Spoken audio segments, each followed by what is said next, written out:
as Jackie mentioned, so we're going to continue to do engine testing out here in West Texas. This is where we do a lot of our development testing on our engines. We've got 2 major test centers. You saw Zeeks there. We also have Geeks, as we call it, which is the other test stand that focuses more on our Blue Engine 3, the engine that is going to be propelling New Shepard into space, but also the BE-3U, which is the upper stage variant. There are going to be 2 of those BE-3Us on the upper stage of New Glenn. So they're going to continue to do the development testing out here in West Texas. And what's the beauty of being able to use 4670 is basically we produce the rocket engines at our Huntsville facility and basically drive it down the road a couple of miles where we can do acceptance testing, as you mentioned, before we ship them down to the Cape. So really exciting activity from our engines group that have been working so Absolutely. hard. And, you know, one of the other beauties of Huntsville is we're close to our customer, United Launch Alliance. 2 BE-4 engines will be on their Vulcan. And so when we're hot firing out in Huntsville, we'll be able to ship them right up to Decatur, which is just a short drive. Just a short drive there. Yeah, so when we talk about designing rockets and making them operationally reusable, it's one thing to think about the operations, but there's also that same mentality and theme that is driven into the manufacturing element of it as well. So, I mean, it's you know, exciting things that we've got going on.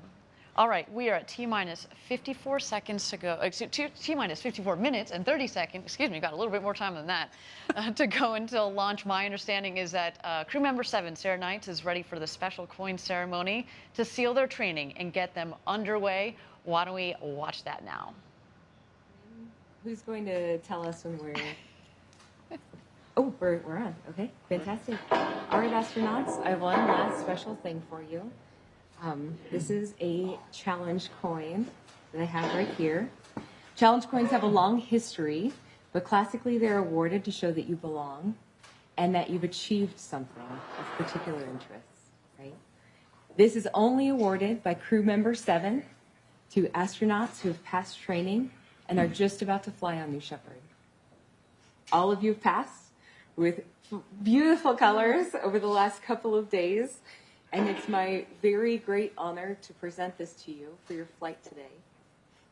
Each of you are just helping us take that step on the road to space and to enable a future where we have millions of people living and working in space to benefit Earth. And you are one of these very few very first explorers and adventurers taking that path with us. So I'm giving this to you today so you can put it in your flight suit pocket. Take it with you on your historic journey as you go up. And with this, you are go for launch on New Shepard. All right? Congratulations, Chris. Thank you. Wow. Congratulations, Glenn. Thank you. Congratulations, Audrey.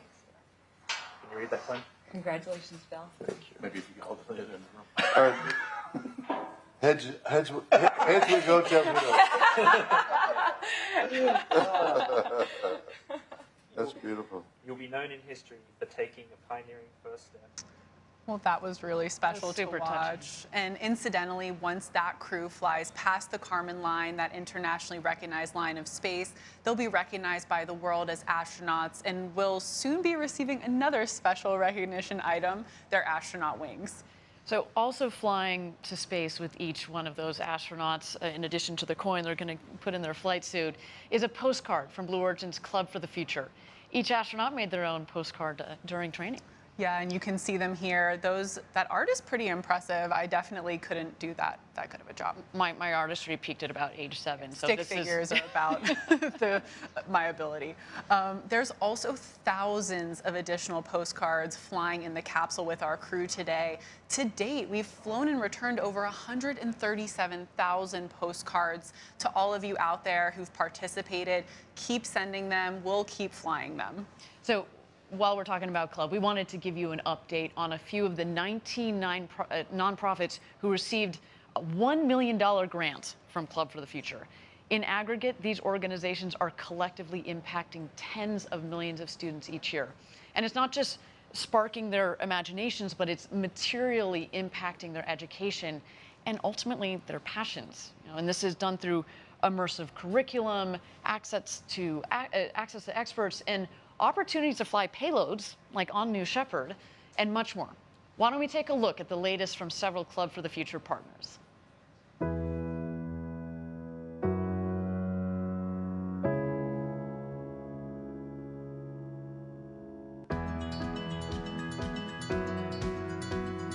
Here at Space Center Houston. As a nonprofit organization, we rely on charitable support to fulfill our goals and aspirations. The grant from Club for the Future is going to enable us to involve tens of thousands of youth.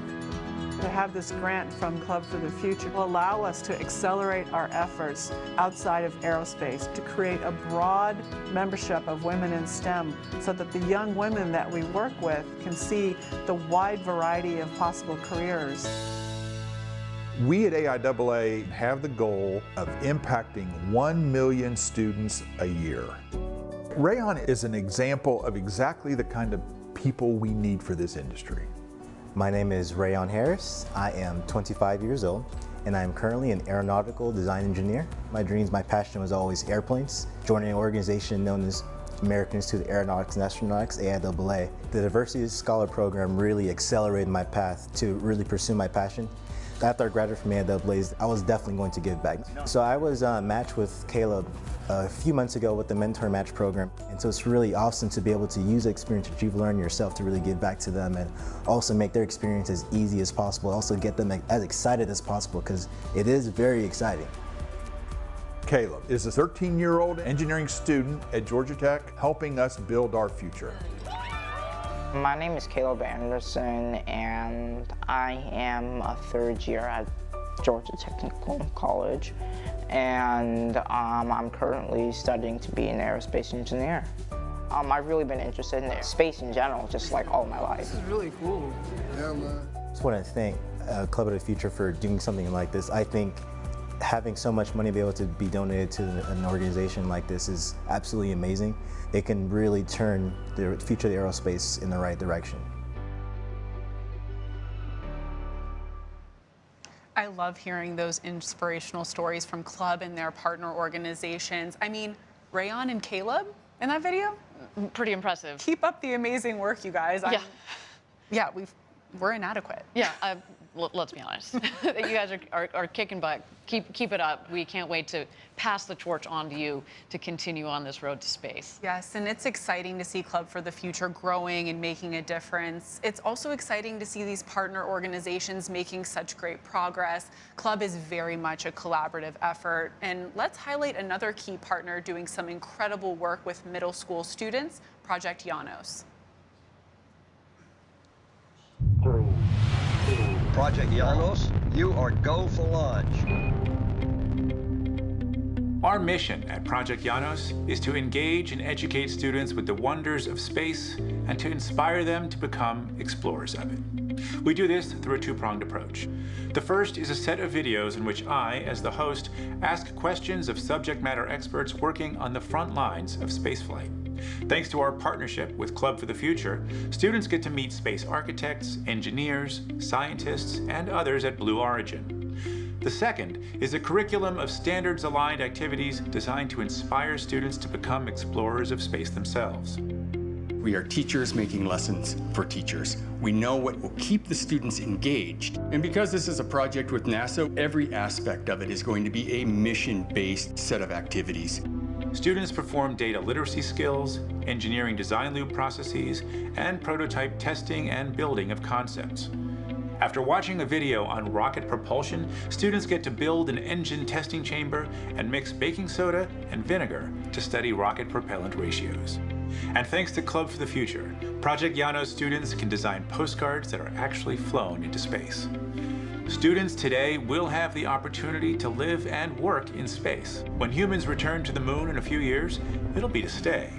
We believe the best preparation for that new reality is Project Janos, a unique program that instills students with the skill set and mindset needed to be explorers of space. Very impressive stuff over at Project Janos. My friend Josh Bernstein, he's had a couple of successful TV shows on the History Channel and the Discovery Channel, and it's really lovely to see how somebody like him wants to give back, you know, his ability to touch a lot of people, and he's doing that to harness, you know, the potential of the next generation. So kudos to him and to all the kids coming up along this road to space. Future's looking pretty bright. I mean, what a time that students at all ages in their schools can have a space program. Absolutely. I mean, it really, I know we said it before, it's an incredible era. I'm blown away by all the brilliant kids out there. The future where millions of people live and work in space isn't a tomorrow thing or a next year thing. It's going to be that next generation. Now, I should say, you know, we mentioned Club for the Future has all sorts of partners that are doing extraordinary work. The club itself does some wonderful work, and actually down here in Van Horn, our home away from home is Van Horn. Our local team does a lot of work with the local community. I want to highlight one of the projects that we did in some of the local high school students. We collaborated, and they have designed and built, in fact, the very first post box to space. Let's check it out. The post box to space is the world's very first mailbox that will take letters from the Earth, send them to space, and then return them to the senders. What a great drawing. This has been really an unprecedented collaboration between Club for the Future, Van Horn High School, and Blue Origin. It is an immense project that's been taken on by 7 juniors and seniors of Van Horn High School who've decided that they have an interest in welding. They have worked very hard from design all the way up through manufacturing. Well, we first started off with the cardboard template. After a few weeks of planning and designing, we eventually got into the shop, started welding together the base. We took the rocket kind of design, put some legs on it, and we're gonna make them look like fins. We've had a huge number of Blue employees who've cycled through here to help us out in really substantial ways. It would not have been possible without the support of a large number of Blue Origin folks. It is really great what Club for the Future is doing, that they're even giving us this opportunity to do things like this, coming every week and providing supplies, paint, metal. I learned how to use a torch, I learned how to weld better. I learned a little bit more about the process in designing and mocking up a prototype. I truly hope that the students fully recognize how substantial their postbox is going to be as a landmark in Van Horn. I'd like to invite the students to be the very first to use our postbox. Woohoo! And hopefully will be an inspiration to all of the students who come through the school.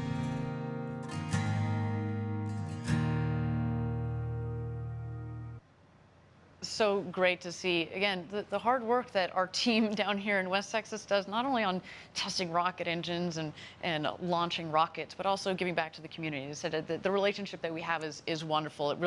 It is home away from home. It feels really nice. The people here are always very welcoming. You know, they see us walking around in our Blue Origin gear, give us high fives. It's a wonderful place to be. It is. I drove past the post box to space the other day and just loved seeing that new landmark in downtown Van Horn. It was really awesome. All right, we are at T-minus 45 minutes to go until launch. We are on a brief hold here. We've said it before on webcast prior. We want to make sure that our teams are all aligned. I do understand that our astronauts have made it into the Rivians. There they are. And look who their chauffeur is. None other than Jeff Bezos, also in his flight suit. Jackie, this makes me a little bit concerned. You had a hypothesis that Jeff might just stay on the rocket. That's not the plan for today, just to be very clear. He's ready, though, if that opportunity arises. And he's, you know, again, from having flown just a couple of months ago on our first human flight, of course, with his brother Mark, with Wally Funk, national treasure, Wally Funk, as well as our first astronaut customer, Oliver Damon. You know, he's got some important knowledge to impart upon our next crew here. Look, they're having a good conversation in there. Absolutely, and you know, we'll have to ask the crew how many stars they would give Jeff for his driving performance. What is his rating? You know, we'll have to check in on that after. Well, look, I mean, if it starts with the wheels there, I mean, the Rivian it's a nice ride. Talk about rocket ships.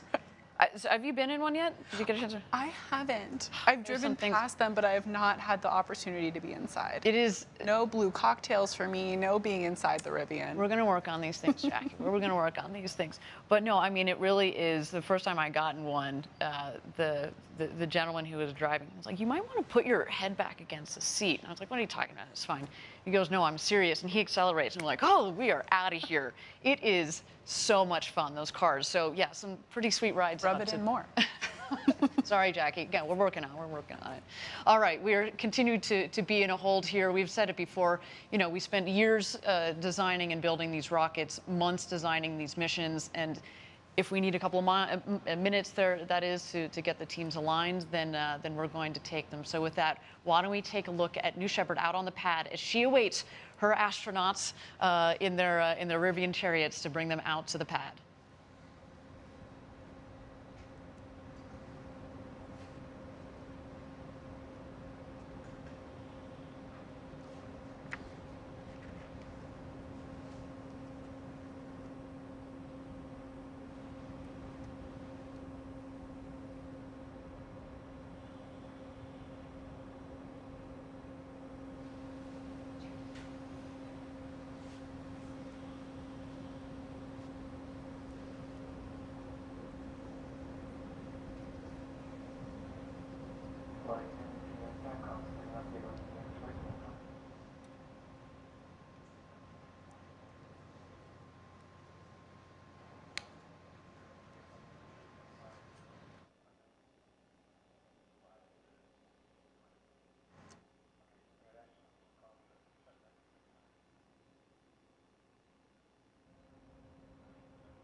All right, thank you everybody for joining us live from West Texas at our launch site 1.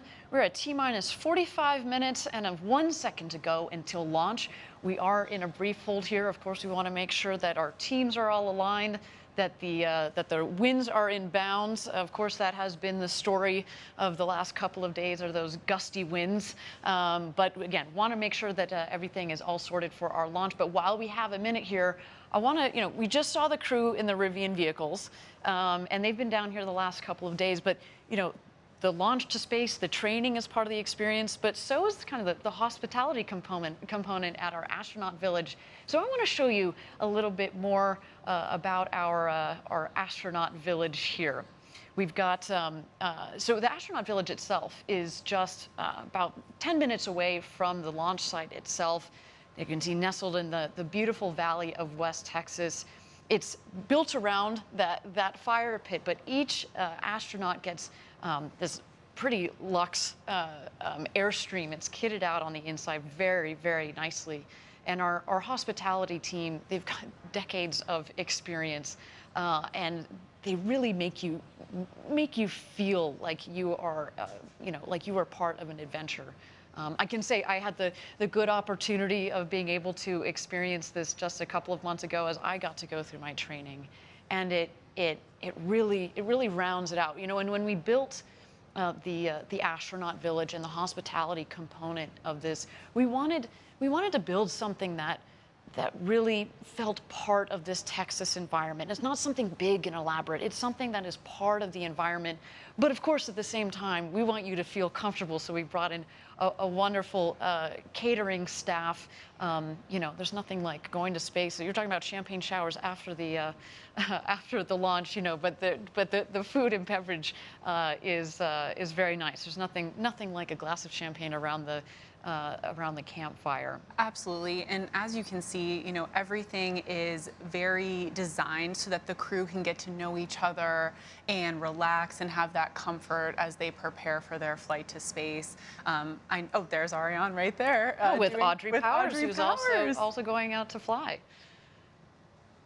The bonding, I think that's a really important point that you bring up, Jackie, is the bonding component. You know, I was chatting with Chris Boshuizen, who actually is a good friend of mine, and he, you know, he was saying one of the things that he's really loved so far about this experience is he really feels so close now, and they haven't even gone to space yet, but so close to, you know, to Audrey and to Glen and to Bill through this experience. And again, we have thought about it in a holistic kind of way. So, to all of you that are out there watching, if you want to experience this, the flight to space, the hospitality, the bonding, it is really cool. We encourage you to go to blueorigin.com, click on the link there, fly to space, and let us know, and we'll reach out to you after the flight.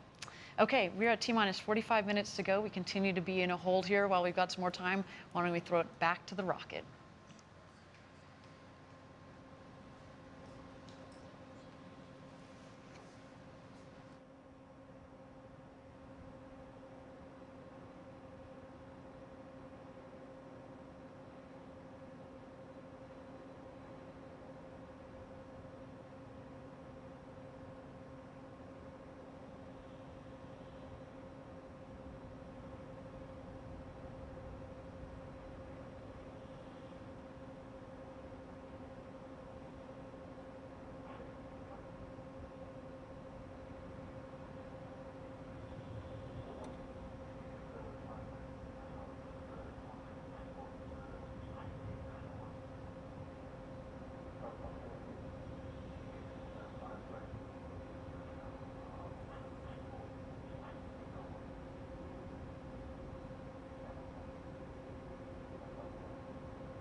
Thank you again, everybody, for joining us live from West Texas at our launch site 1 for our second human flight, NS-18. We're at T-minus 45 minutes to go until launch. We continue to be in a brief hold here. Well, if you got some time, let's continue to watch our beautiful New Shepard rocket as she awaits her astronauts.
Thank you again, everybody, for joining us live for NS-18, our second human flight here at Blue Origin.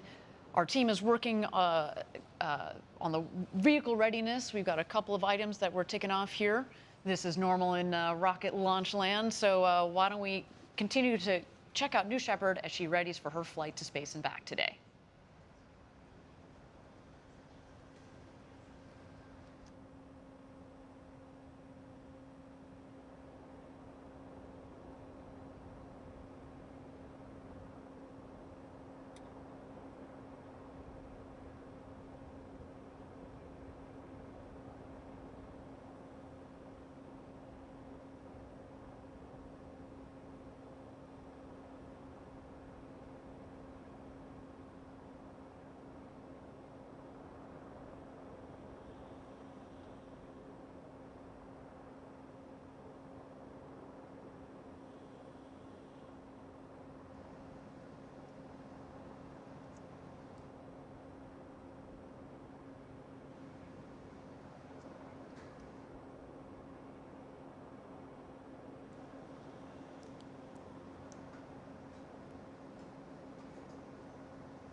Good.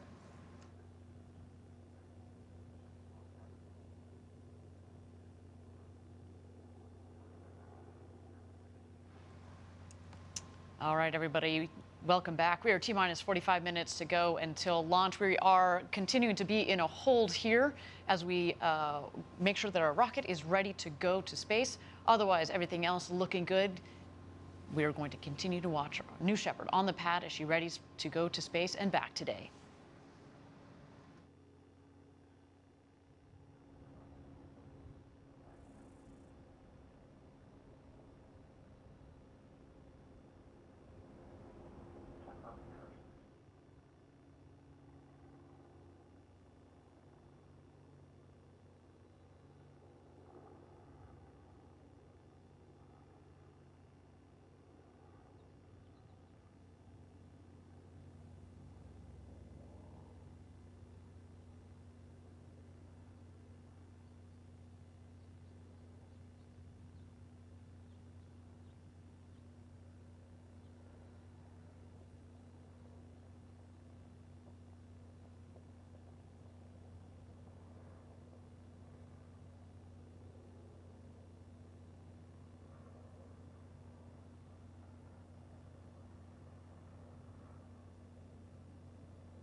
All right, thank you everybody for joining us live for NS-18, Blue Origin's second human flight.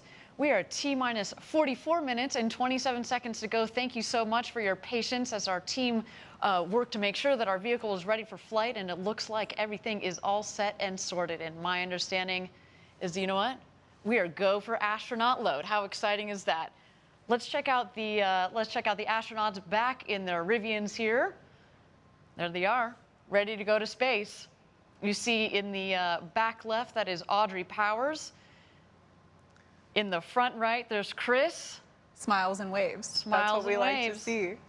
And there they go, Chris Boshuizen, Glen de Vries, Audrey Powers, and Captain Kirk himself, William Shatner, have just started their journey to the launch pad, into the crew capsule, and off to space. You can just, I have goosebumps. I can feel their anticipation looking at the, this is awesome. Words of encouragement from Team Blue along the way. Absolutely, there to get the cheers and the hoots and the hollers from Team Blue.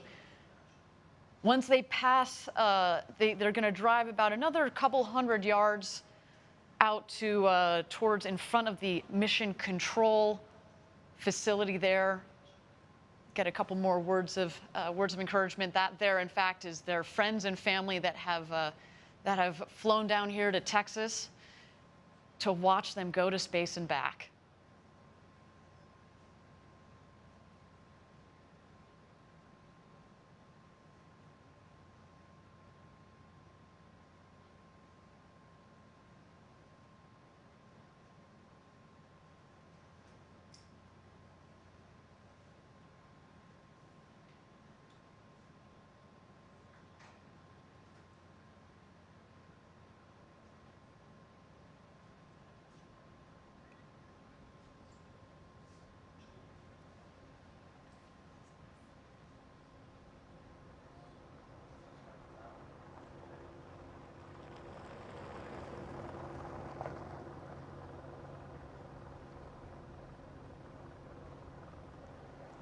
And here they come. They are approaching our Mission Control Center.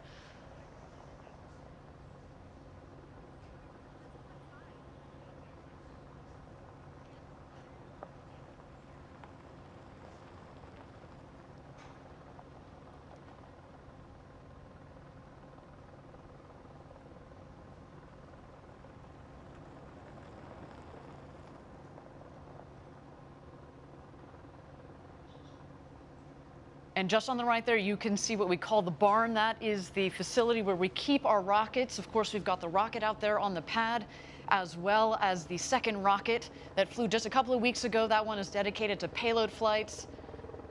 It's really amazing to see all the demand we've seen for those payload flights, to the point where we're able to have a full separate booster specifically dedicated to doing this important research and science.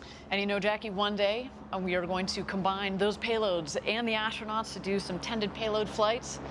Just a wonderful opportunity for many scientists and engineers around the world who want to develop their technology. Maybe they don't need to go to orbital space. They just need a couple minutes of beautiful, clean micro-Gs, and that's what they get with these flights on New Shepard.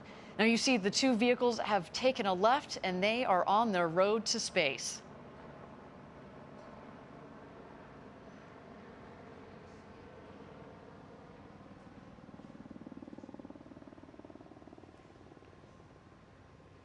Jackie, I can tell you from having done the astronaut training just a couple of months ago, so I got to do everything minus get inside of a rocket that was up on the launch tower. But we did all of this because we had to coordinate it, of course.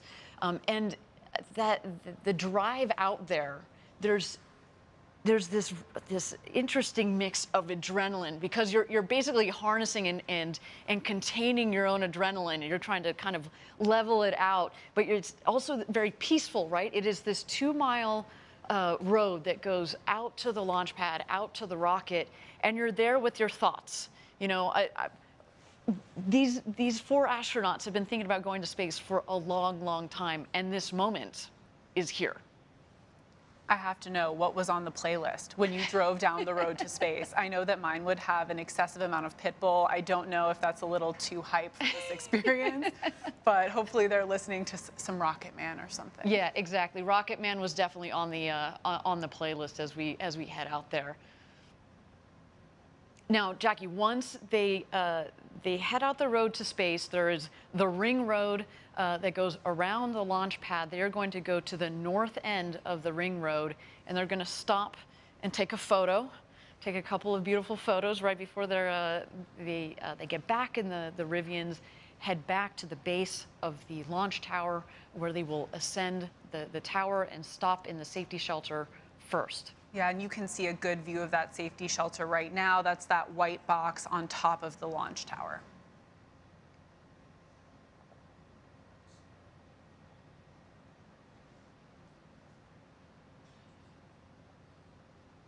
You can tell the pensive look they're all taking in the moment, as they should. I can only imagine being in that. I see all smiles from Astronaut Powers, so that's very exciting.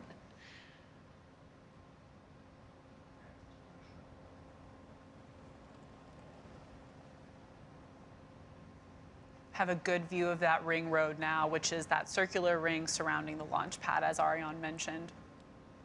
There you go, they're checking it out. Now, from the training to cruising in your Rivians to the launch to the landing, this really is a once-in-a-lifetime opportunity. And if you guys are watching out there and you want to be one of those astronauts on the way to space, really encourage you, visit blueorigin.com and click on Fly to Space. We'd love to see you on that rocket. And let's be honest, frankly, we'd love to be on that rocket with you. If you could put in your note that you specifically want to fly with Jackie and Ariane, maybe we'll see what can be done there.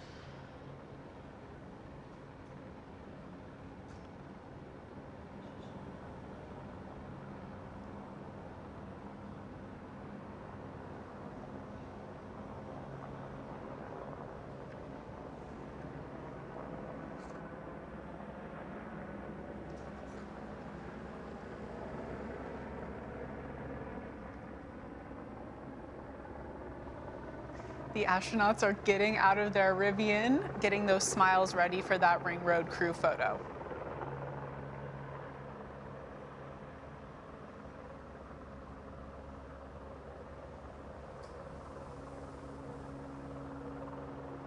And Ariane, like you've mentioned multiple times, New Shepard is alive at this point. That booster is just waiting for its crew and it's ready to go.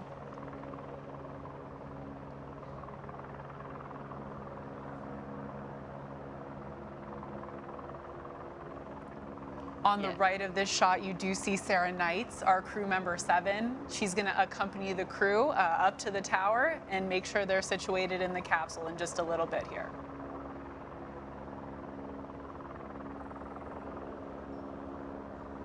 That is a good-looking crew. In fact, while we got a moment here, they're going to get back into the Rivians. Why don't we get to know Sarah Knights and our Capcom Kevin Sprague just a little bit better. We've got a wonderful video to introduce them to you. The entire vision of Blue Origin is we want to democratize space. T-minus 10. You don't need to be a NASA astronaut. You don't need to be a trained engineer. 5, we want artists 4, and poets and teachers and scientists to be able to go to space. 1. New Shepard has cleared the tower. Crew member 7 is a position unique to Blue. 2 assigned to each launch. There are 6 people that can fly in our crew capsule. The 7th person is the crew member 7. This is for real. This is it. The other crew member 7 is called Capsule Communicator, and they represent all of mission control and launch operations to the astronauts. It took me a long road to get here. I spent over 20 years as a fighter pilot at the United States Navy, but since I've been 8 years old, I wanted to be in space. Coming here to Blue Origin is the realization of a childhood dream of mine. My background is in physics and astronomy. I went into STEM education. I was a teacher for many years. And when the position opened up at Blue, I knew that was me. The fact that I'm crew member 7 and the visible point of our entire team It's such an honor. The ascent descent position is. Crew member 7 is part teacher, part trainer, and part guide. They're embedded with the astronauts. They're truly a member of the crew. They're going to live with you at the Astronaut Village. They're going to conduct all of your astronaut training. Spaceflight is complicated, but our astronauts that fly with us will not need to have a complicated view of what's happening. The rocket is autonomous, and all of the safety systems are hardwired into the core. On launch day, crew member 7 is actually going to walk you up the tower, put you in your seat in the capsule, close the hatch. Capsule Capcom. The Capcom will then take over as the astronauts take their journey to space. And then as soon as they land, crew member 7 will be there to help open the hatch and whisk them away to the celebrations. Our astronauts are one part of a very historic journey. We're trying to build the infrastructure to get millions of people living and working in space. So the people who come here will truly be helping us take that first step.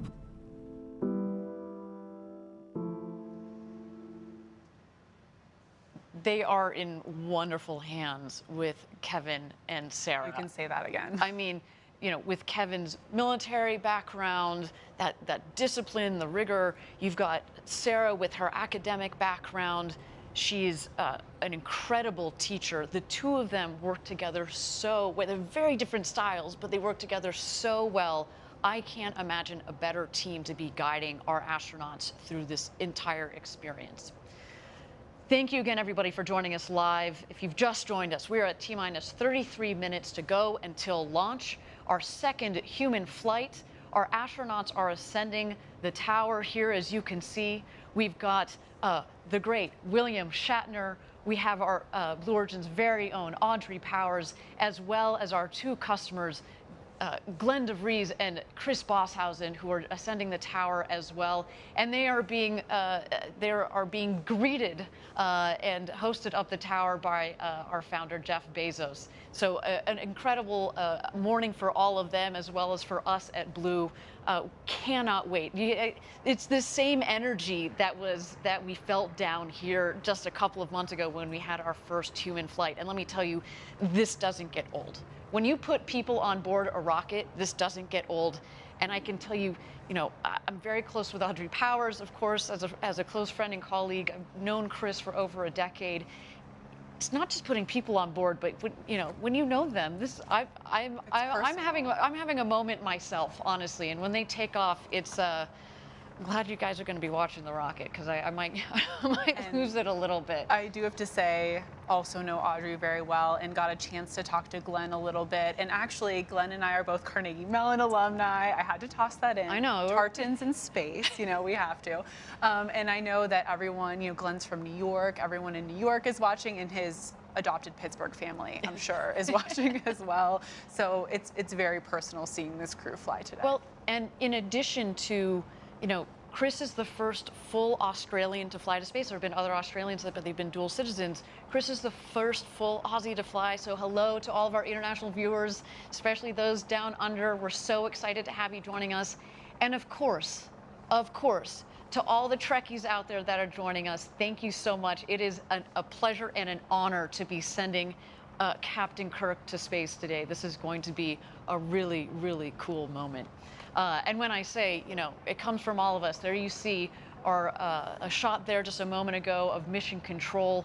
They are, focused, and it's a very disciplined team that has been trained over months and years in the case of many of our team members there. Right, and they're led today by Nick Patrick, flight director, NASA astronaut. They're in very good hands.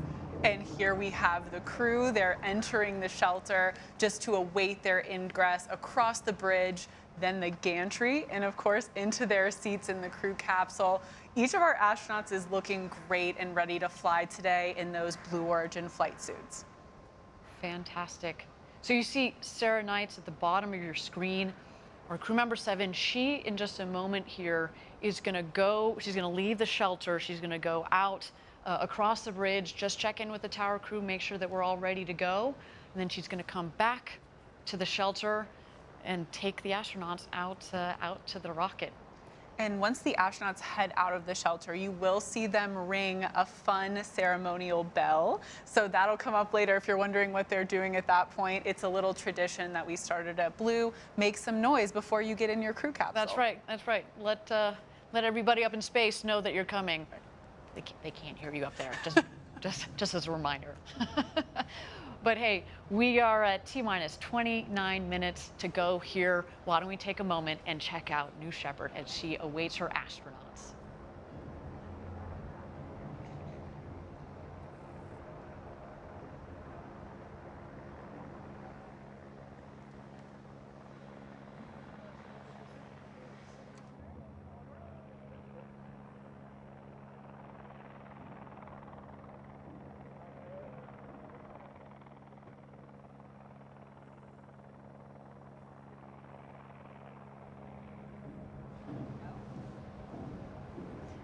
And here they go. There's Glen de Vries, Chris Boshuizen,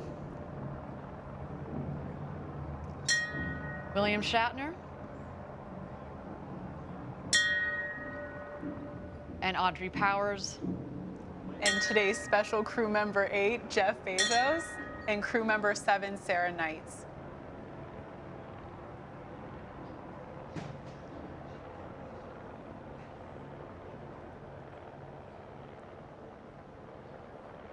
There we have our awesome tower crew ready to welcome them.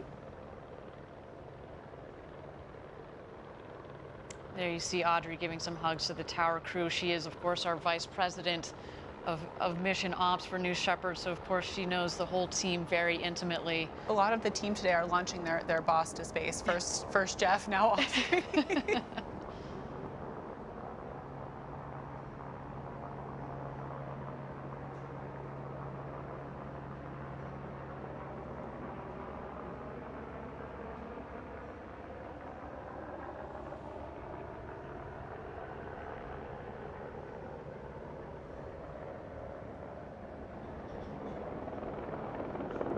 And there goes Glen.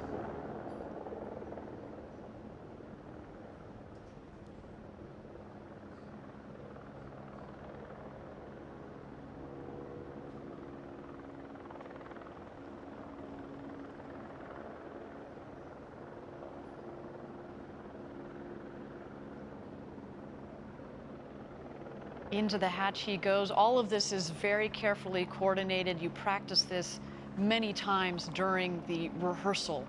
You basically you go in, walk in, you kind of walk clockwise around the escape motor, which is in the center of the capsule, and take your seat. That, of course, then you harness in. You have practiced this many times during the training, and then you'll have crew member 7, Sarah Knights in this case, who's going to come around, make sure you're properly harnessed in, and make sure things are nice and tight. Yeah, and Ariane, I know you've mentioned to me before, you board from the highest seat number first, and then the seat number 1 is the last to board, which is, of course, Audrey Powers today. And there goes William Shatner. One last photo op before he enters the capsule. What a surreal moment. Captain James Tiberius Kirk is boarding our Blue Origin spaceship.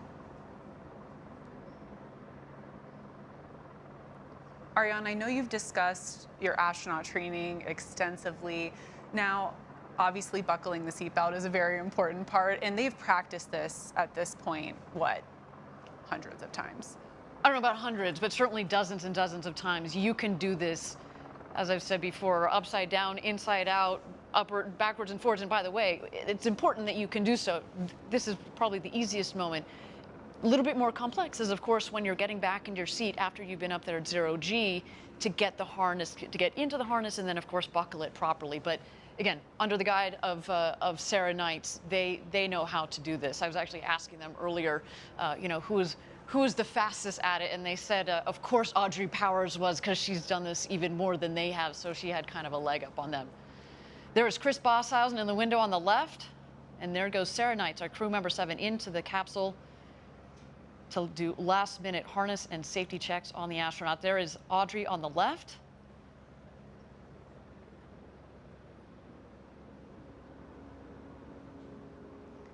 Once crew member 7 is, of course, comfortable, that all of our astronauts look at their smiling faces from those big, beautiful windows. Once Sarah makes sure all of our astronauts are ready to fly today and they close that hatch, of course, we'll turn it over at that point to crew member 7's other half, Kevin Sprague, who'll be the voice from above, the capsule communicator.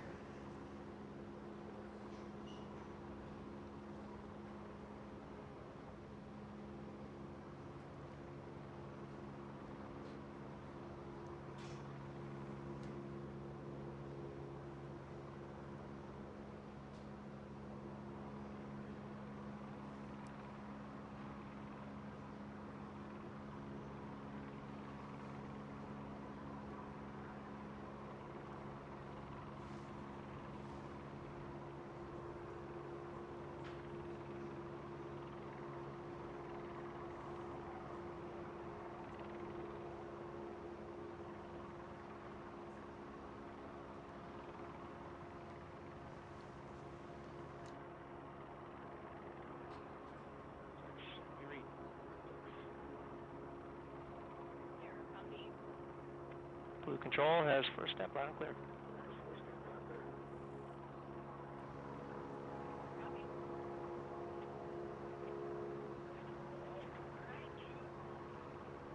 And there you heard some initial communications between Capcom and the capsule.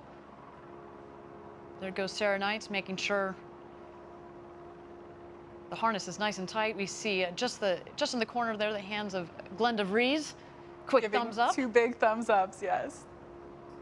I had the chance to chat with him just a little bit the other night, and it was wonderful. I said, you know, Glenn, what do you think you're going to think about once you're harnessed in? And he said, as much as I've been dreaming about going to space since I was a little kid, until you are up on top of that rocket, harnessed in, he's like, there's only so much mental preview of it that you can actually get. He said, he almost just pulled a blank. He said, I don't know, but I cannot wait for that moment.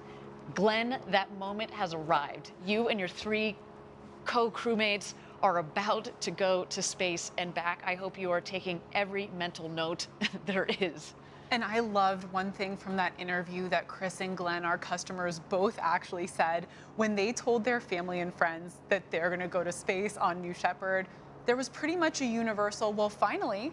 It's about time. It's about time. You've been talking about this pretty much since birth, so we're really happy to hear that this day is finally here for Chris and Glenn, and of course, Audrey and Captain Kirk.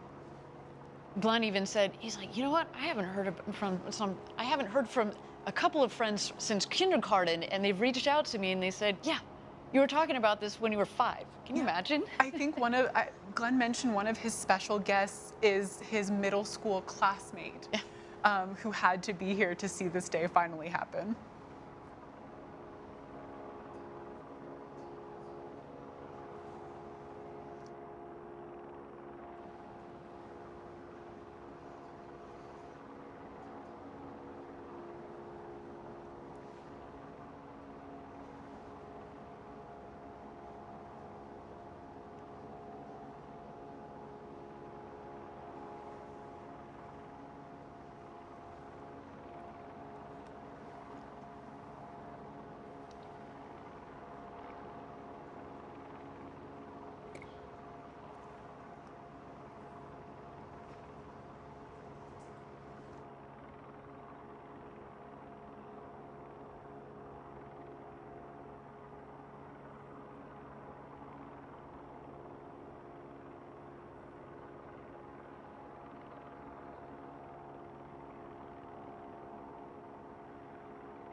flight NS-18.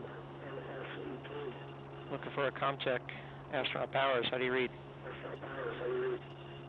With control, Astronaut Powers, I've got you loud and clear to the site that speaker. Astronaut Lemley, how do you read? Astronaut Lemley, how do you read? Lemley, A-OK. Astronaut Crispy, how do you read? Astronaut Crispy, how do you read? Astronaut Crispy reads you loud and clear. Ready for launch. Astronaut De Vries, how do you read? Astronaut De Vries, how do you read?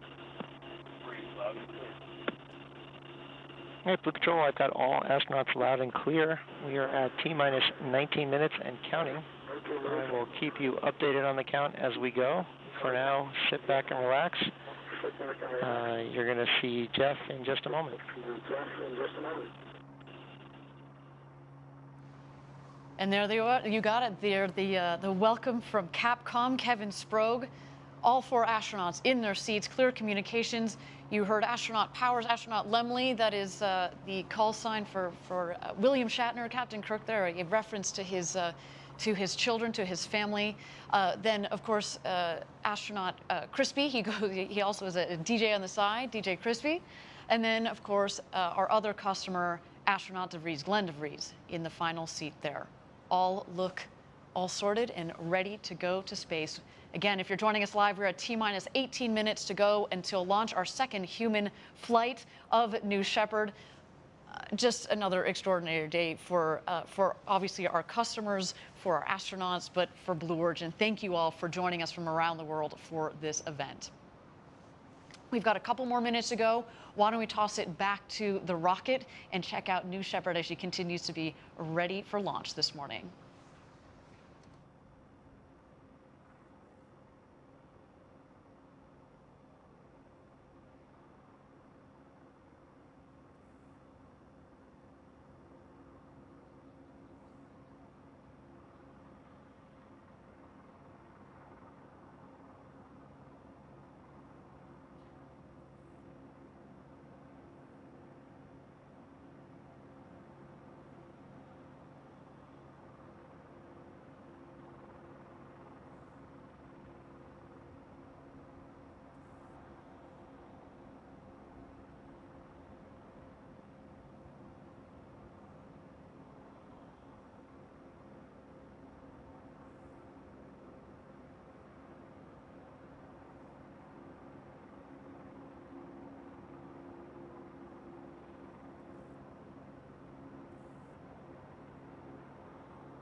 And there is Jeff Bezos closing the hatch.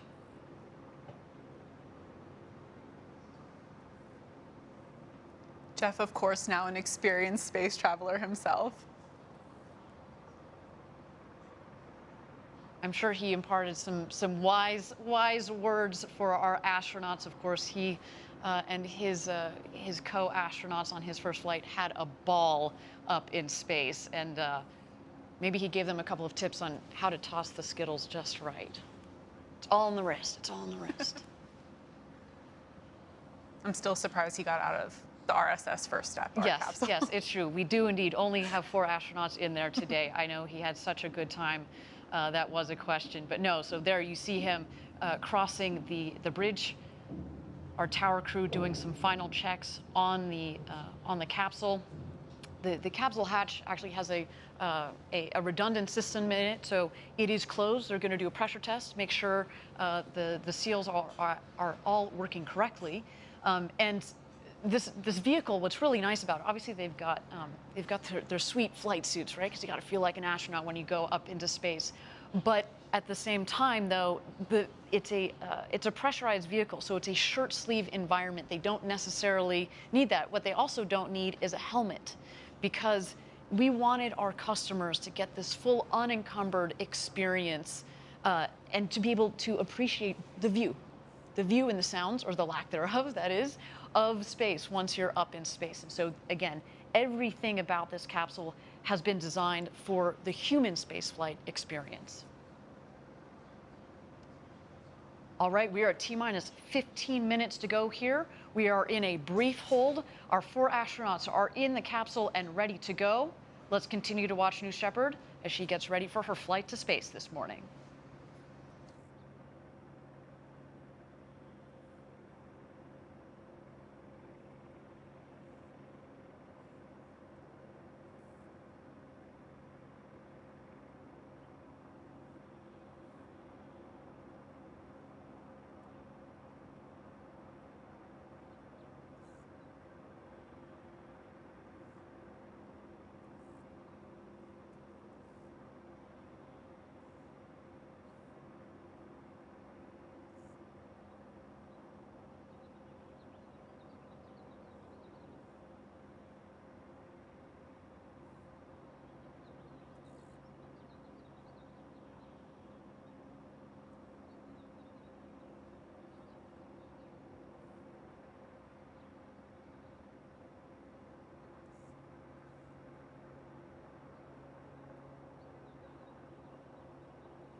Thank you, everybody, for joining us live from West Texas here at our launch site 1. We are 15 minutes away from launch. We are in a brief hold here, but while we're in a hold, I understand that Capcom in our mission control has a special message for our astronauts. We're going to await that message here in just a moment.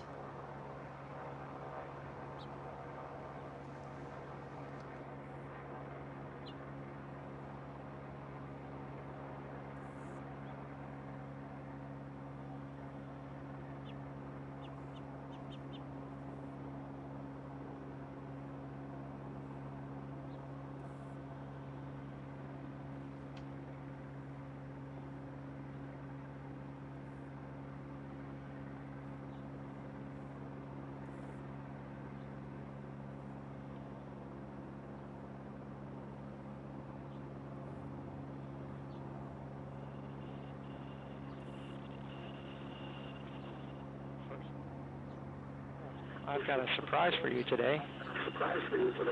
We asked our NS-16 crew to send messages to you before your flight. So I'm going to read those to you right now.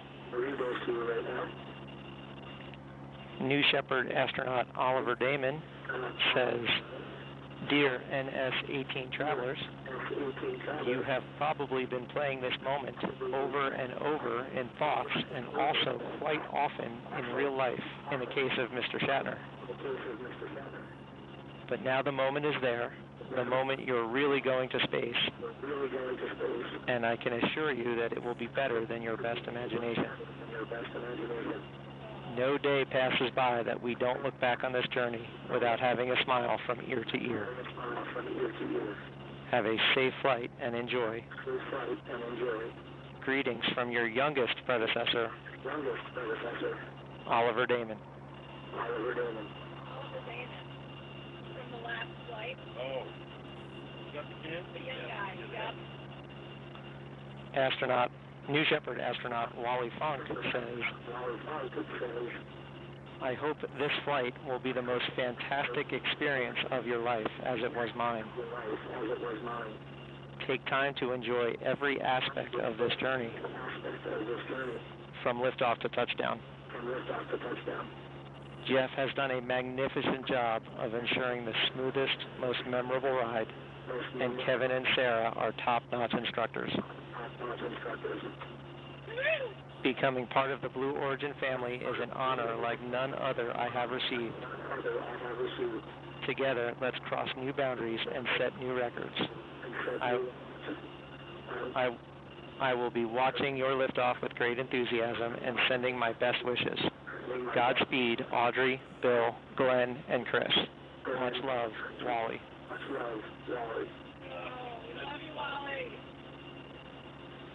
New Shepard astronaut Demo, whose real name is Mark Bezos, has this to say.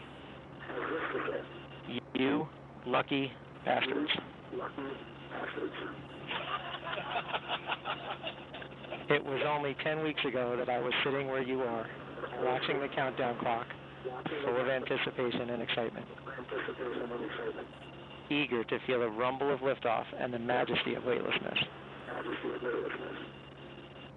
The depth of my desire to fly again is hard to express, so allow me to quote from the classic of the Great American Songbook, Mr. Spaceman, with lyrics by William Shatner. Hey, Mr. Spaceman, won't you please take me along? I won't do anything wrong. Hey, Mr. Spaceman, won't you please take me along for a ride? Godspeed, New Shepard. I can't wait to hear your stories. Mark.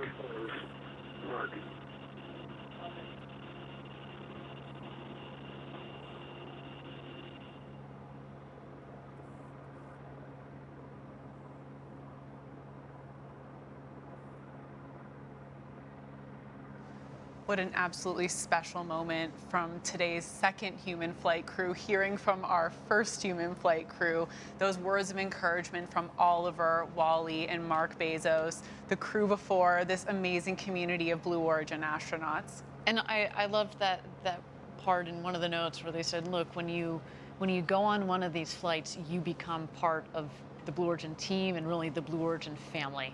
And that is really, you know, how we think about every single astronaut on that vehicle today. You're very special to us. You are going to have the flight, the ride of a lifetime.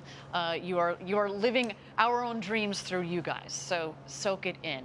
Now, we are at T-minus 15 minutes to go until launch. We are in a hold here, but as we have a moment, as we tick down to launch, why don't we get to know the man that many of you are here to see, William Shatner. I'm going up into space. I don't know how many people can say that.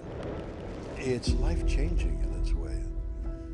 Not because of the aerial adventure, but because of the people I'm meeting and talking with. I'm glad to be here. Jeff Bezos' concept to make living and building in space and to make pollution a thing of the past.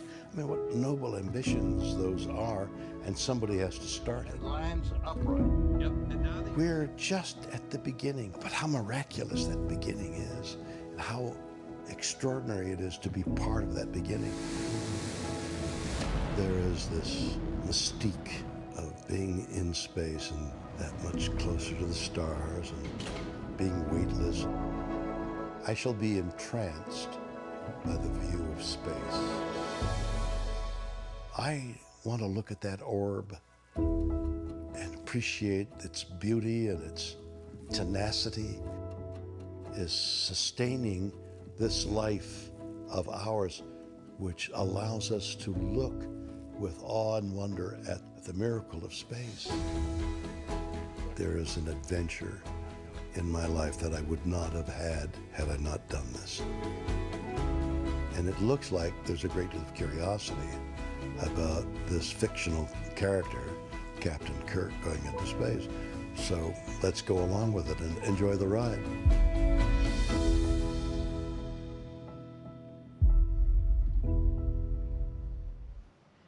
It turns out William Shatner is everything you'd hope for and more. We are just so honored to be able to have the opportunity to send this man to space at the age of 90, no less. Remarkable. He will become the oldest person to have ever flown in space. And I know, Jackie, somewhere out there, Leonard Nimoy is smiling. All right, we're just at T-minus 15 minutes to go. We are in a hold here. Why don't we send it back to the pad, continue to watch New Shepard as she readies for her flight to space today.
Thank you again, everybody, for joining us live for New Shepard's second human flight. We are T-minus 15 minutes to go. We continue to be in a hold here. But as you can see there, the tower crew has descended the stairs of the tower. They have gotten back in their vehicles, and they are headed back to mission control. That indeed is a wonderful sign that we looked forward towards this launch this morning. The weather looks good, as you can see here. We are continuing to make sure that the rest of our teams are aligned, though. And again, if we need to take a couple of minutes as we prepare for this rocket launch, that is quite all right. We have talked about it extensively, Jackie, at the beginning of this show. Safety is number one. We want to make sure that everybody in that mission control, as well as on top of that rocket, is ready for flight today. And with that, everybody, we have cleared the hold. We are at T-minus 15 minutes to go. Now 14 minutes and 50 seconds. This is what rocket launches are about. It is really exciting, and I'm just happy to be sharing this moment with you, Jackie. I am too, and I'm also very happy to see continually smiling faces out of those capsule windows. That is great sign for today's flight. Yes, they are all ready to go, our 4 astronauts. Why don't we take a moment, Jackie, and talk through the flight profile for today's launch? That'd be great. So as you can see here in the flight profile, the New Shepard will lift off from Launch Site 1 here outside of Van Horn, Texas. Once New Shepard has lifted off, it'll approach that Kármán line, the 100-kilometer internationally recognized line of space. And at that point, our capsule with our crew will separate from that booster, and the capsule will continue on over that Kármán line into space. The capsule at this point full of crew who are unbuckled, floating around and getting their 3 to 4 minutes of microgravity. While they're having a great time, hopefully doing backflips, not forgetting to look out that window, the booster is headed back down to Earth. So those wedge fins at the top of the booster will be the first to deploy on its way back. And then as the booster continues down, we will put out those drag brakes. The booster is coming down hot at this point, very fast. Those drag brakes will significantly slow it down. As we approach the landing pad, that BE-3 engine will relight. It will hover, which we often are asked if that's CGI. It is real, that hover. And then the booster will softly touch down in the West Texas desert. The capsule, meanwhile, on its way back to Earth. The first thing to happen here is those drogue parachutes will deploy, slowing down that capsule, followed by the beautiful big main parachutes. And then just before that soft touchdown, we do fire some retro thrusters. They do kick up a bit of dirt out in West Texas, but that does ensure a very soft touchdown of about 1 to 2 miles per hour for our crew out there. It really is a soft landing back down here in the West Texas desert. And as a reminder, you know, this is the standard flight profile. We are now in full customer operations, but we have tested this flight profile and vetted it across several flights over the last several years. We had 15 consecutive flights, remember, before we decided to put people on board. We wanted to make sure that we understood not just the vehicle in nominal conditions, but to really push the envelope and stretch the vehicle to make sure that it was a robust vehicle for our customers. And of course, you heard about how we think about safety and development throughout the culture, but also in the operations, manufacturing, et cetera, from Andrew Lake, who joined us on the show a little bit earlier. All right, with that, we are at T-minus 11 minutes and 50 seconds to go until launch. Our 4 astronauts are in the capsule, harnessed in. We see Audrey Powers on the left. You can't quite see it, but going clockwise, we have William Shatner, then Chris Boshuizen, and Glen de Vries in the capsule, all ready to go for launch as we tick down here.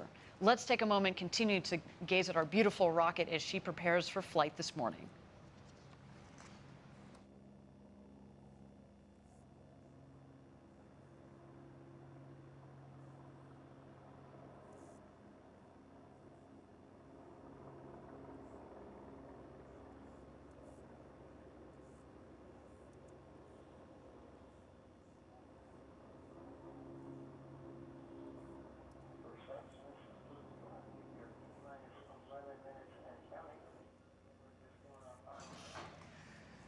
here we are at just about T-minus 10 minutes until launch with our astronauts and especially our customers, Glen and Chris, on board. There's really no way to fully understand how they're feeling in this moment without being on there.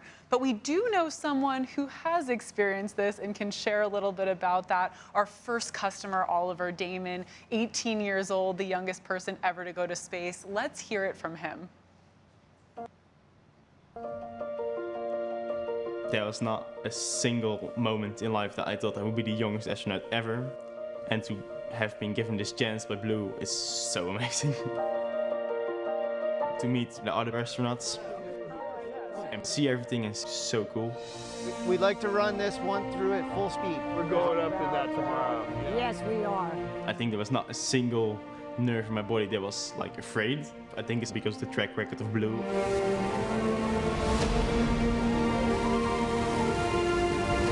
The launch and the power of the G's, like you're going up to the sky. And of course, weightlessness. Oh, wow. Pretty cool. What I've just been through, I've been dreaming about all my life. Let's hope that many, many more people can do this. Because this experience you should share with more and more people. It's so amazing.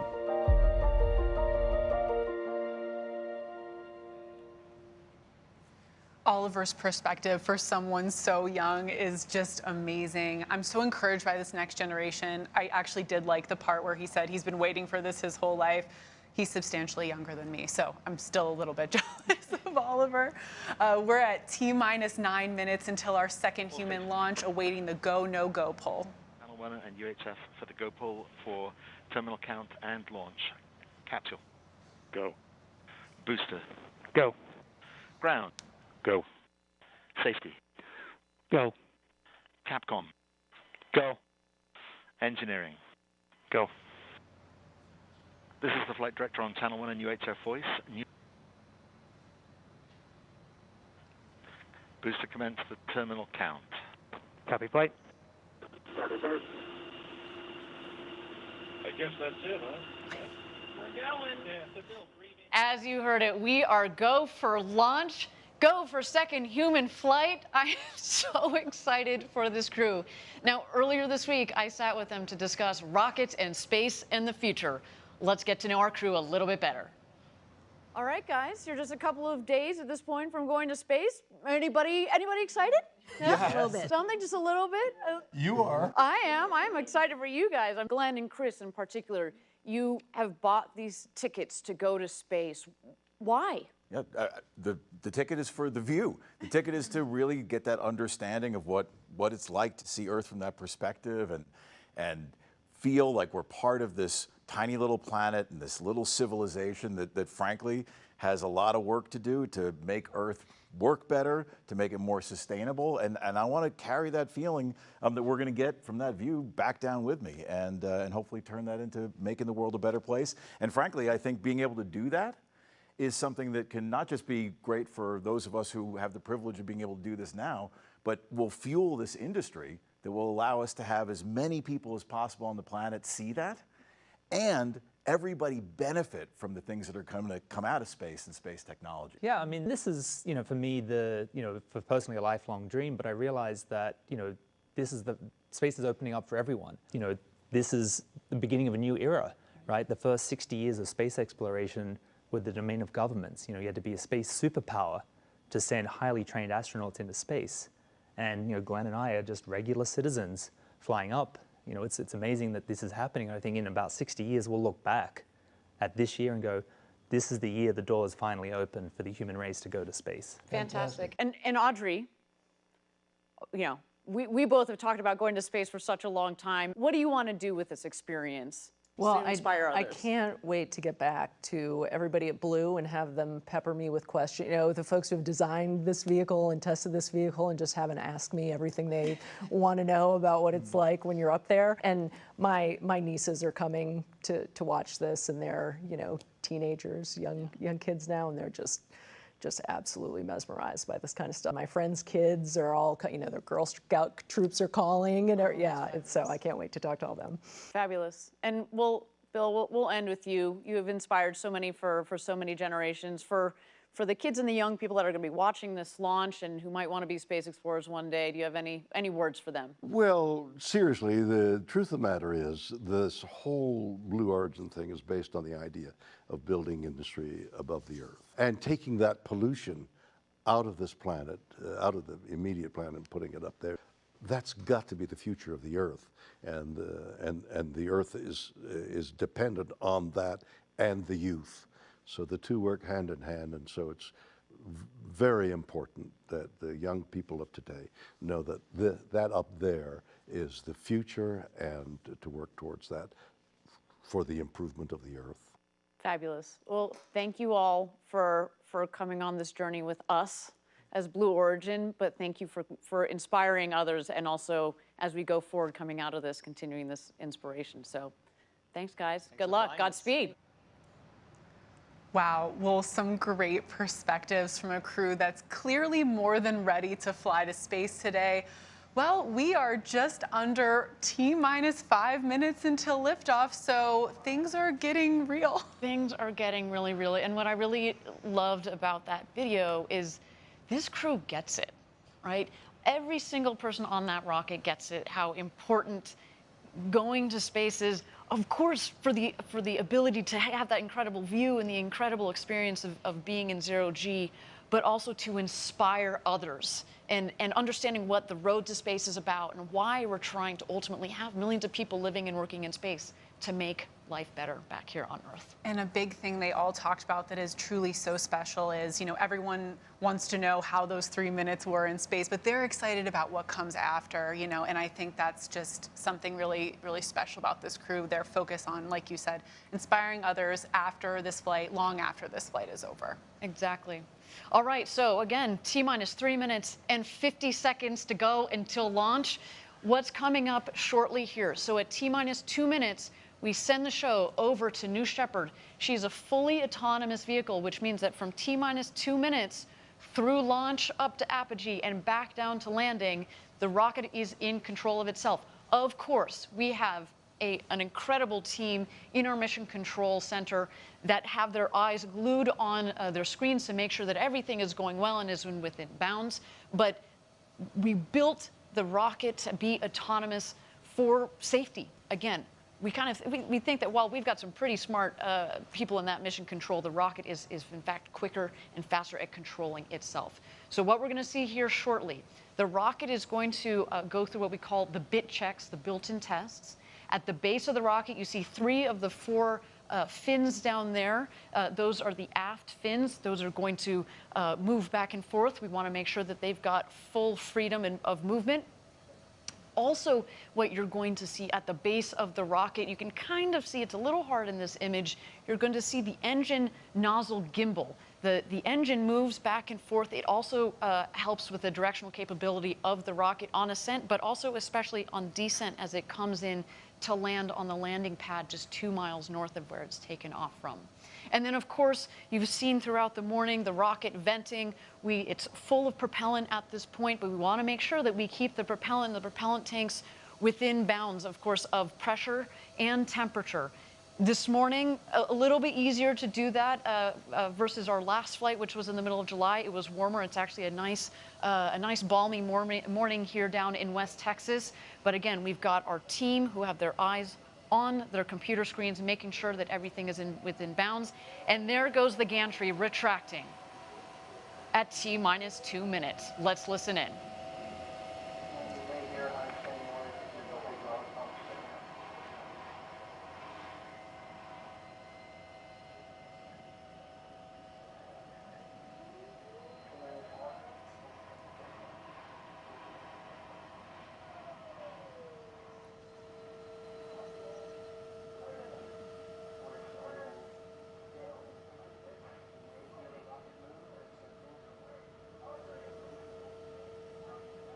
There go the aft fin checks at the base of the rocket.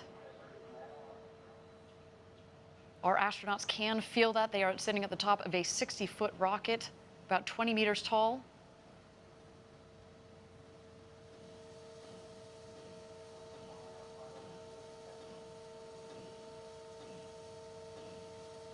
T-minus 1 minute. And there you can just see slightly there the gimbaling engine at the base of the rocket.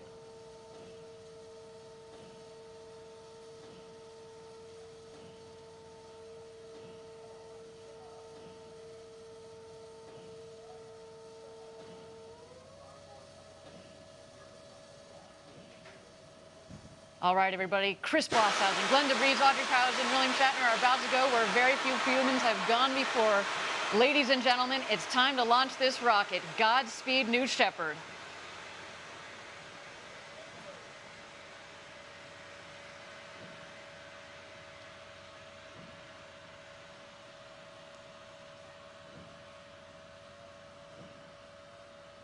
Minus 10, 9, 8, 7, 6, 5, 4. Command engine start. 2, 1.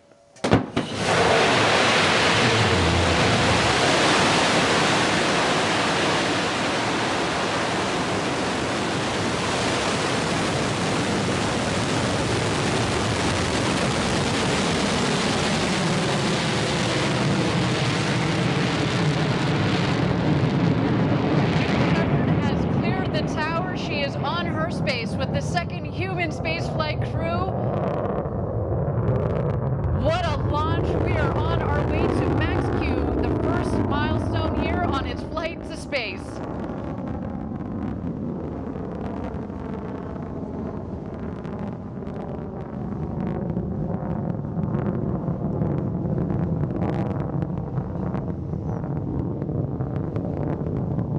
You can follow along, obviously, with the altimeter at the base of the screen, as well as the speedometer. They are gaining speed on their climb to space. We have confirmed max Q. This is when the aerodynamic stresses on the vehicle were at their maximum.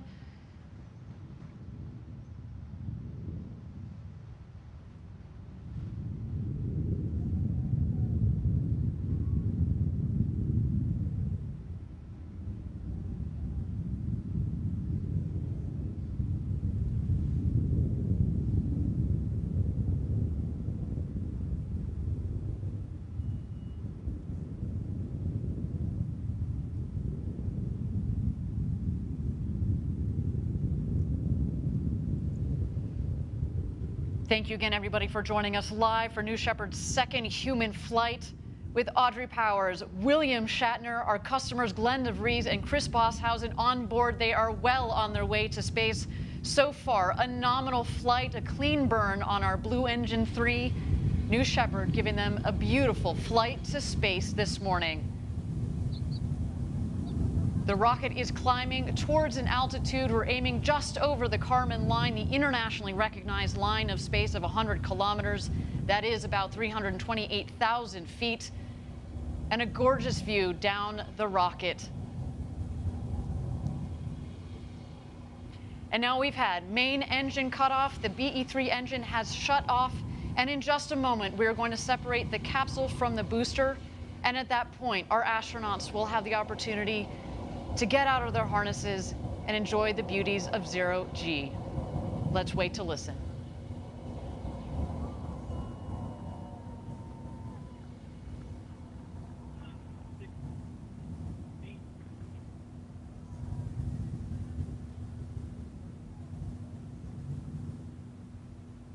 And there you can see a clean separation between the capsule and the booster.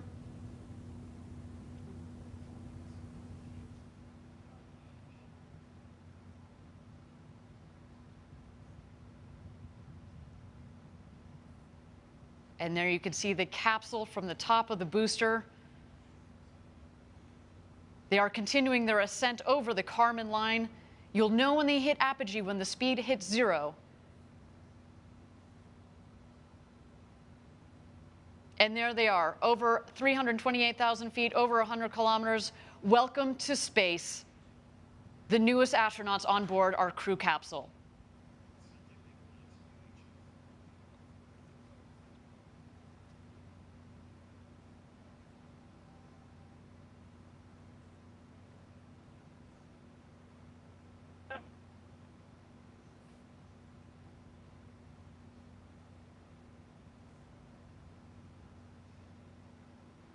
And there they are. They have just about hit their apogee. at about 351,000 feet. And while we don't have apogee, I can just imagine, Jackie, they are having the time of their lives.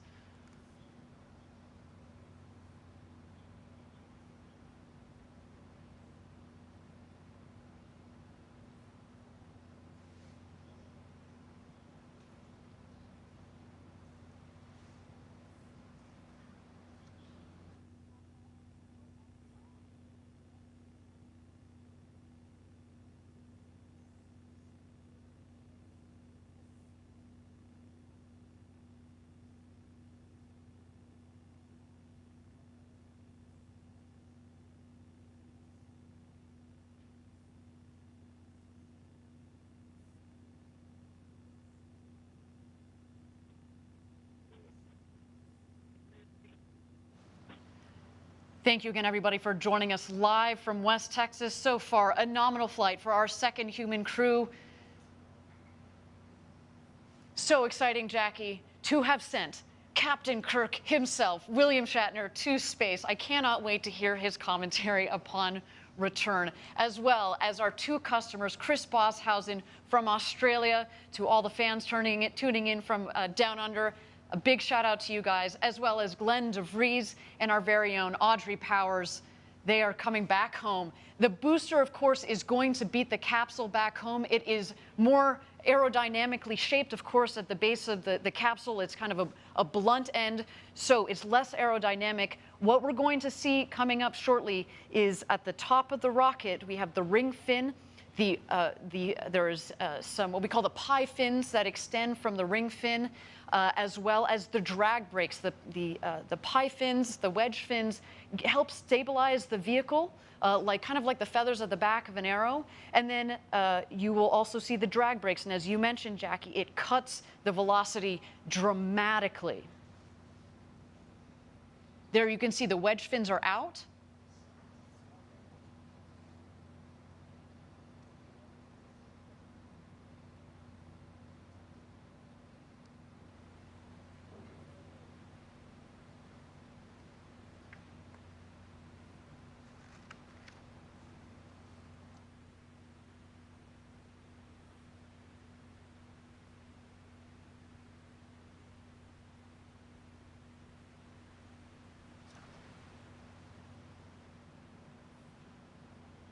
Here we see the descent. We are going to expect the BE-3 engine to relight just at about 3,600 feet or about 1,200 meters above ground level. Let's wait for that now. The drag brakes have deployed. And here we come, New Shepard.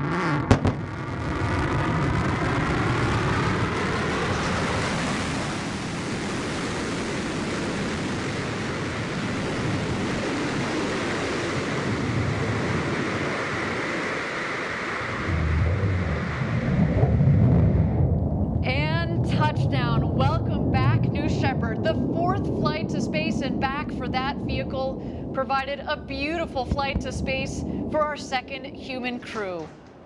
Wow, that gets me every time we do this live down here in Texas. The sonic boom is so cool. Drag brakes are folding back in, as have the wedge fins. Just looks like you could fuel her up and go again. What do you think, Jackie? And even when you know to expect the sonic boom, it still catches you off guard every time. Talk about a rumble.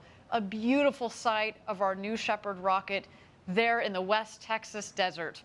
But of course, the show is not over.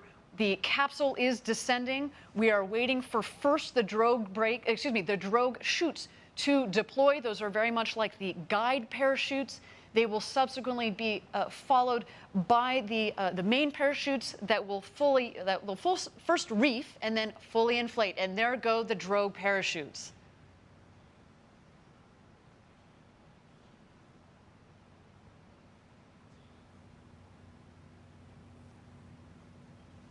And here come the mains. Whew, what a flight.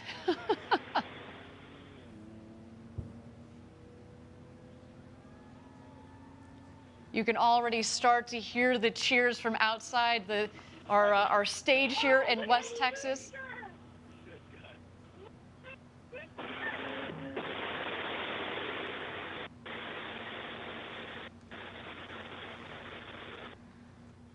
after a piece of fod cola. Like there's a lot. Look out your window, Audrey. Oh, yeah, I see it. I can't see the booster. Where is it? Oh, it's on the cover. It's going to rotate. Where is that?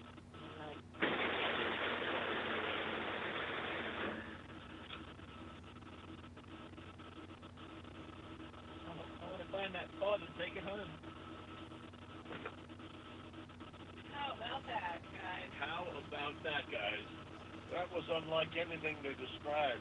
All right, we got less than 1,000 feet. All right, raise. Head down.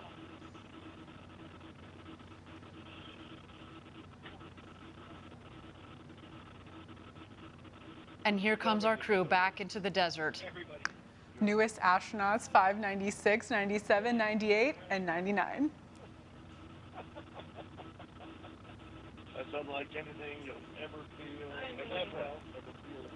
Stand by touchdown. Stand by touchdown.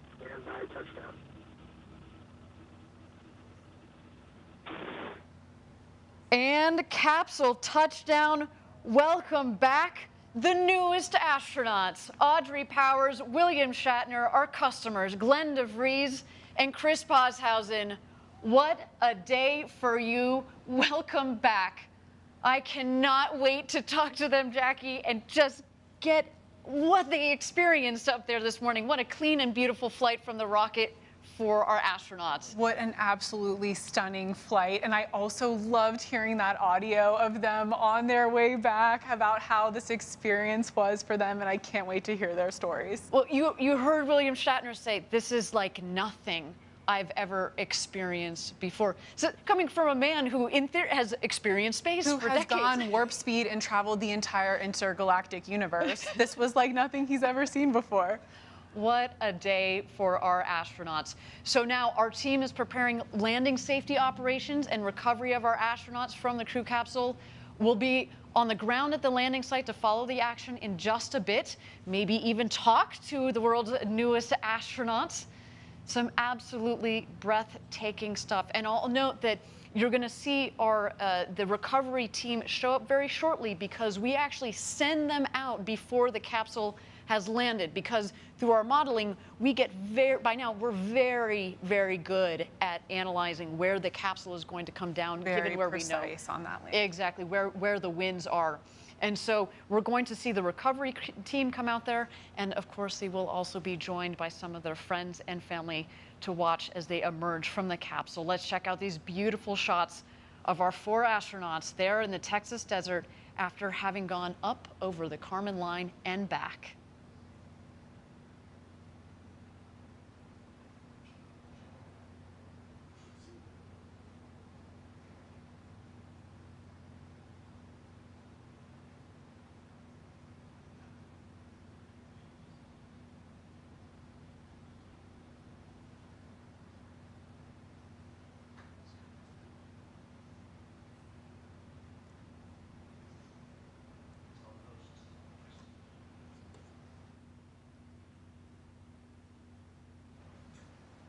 And here's some beautiful shots of our 4 astronauts in the capsule awaiting the recovery team. I understand from Capcom that they have had communications with those 4 astronauts, and they have all given the thumbs up that they are doing A-OK after an exhilarating flight to space and back.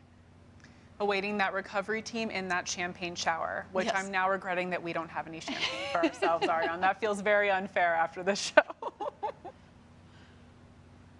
There's some waves from our astronauts there.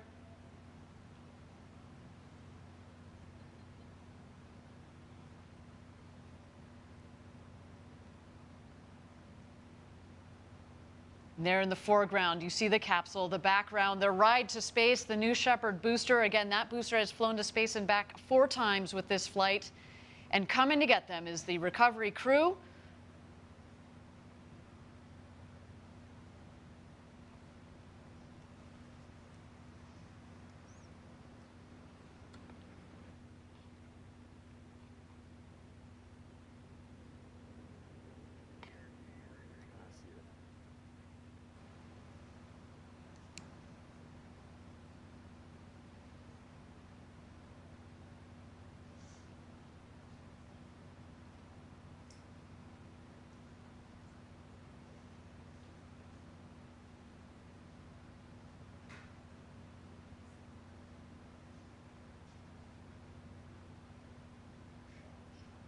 And Jackie, you can see there, again, beautiful shots of the capsule. The parachutes actually have fallen pretty close to the capsule itself, meaning that there isn't a lot of ground wind out there.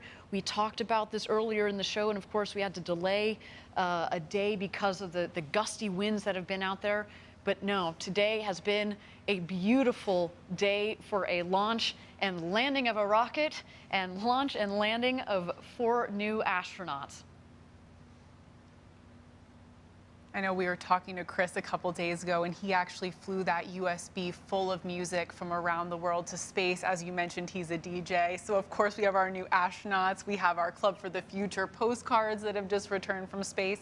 And of course, you know, some of the personal items like this awesome USB full of music.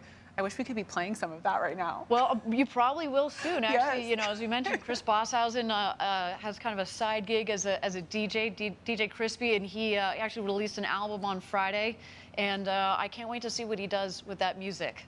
Some musicians on board too. Of course, William Shatner. Everybody knows him as an actor. He also sings. I think that's one of the most beautiful things about what we're doing at Blue Origin. Again, opening the door to more people to go to space. Yes, the scientists, yes, the engineers, but now the artists, poets, singers, DJs, let's just see what they create coming out of this experience. We have said it before, going to space changes you. We've talked about the overview effect, and I can't wait to see how the stories that come out of, and the art that comes out of this. All right, we now have Sarah Knight going around the capsule, getting the thumbs up from each of our astronauts.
Thank you again, everybody, for joining us live from West Texas, where we have just completed our second human flight of the New Shepard vehicle.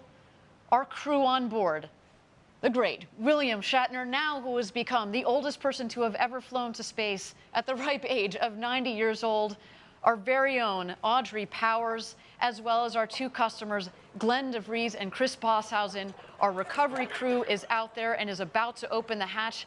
There is our founder, Jeff Bezos, giving the big thumbs up.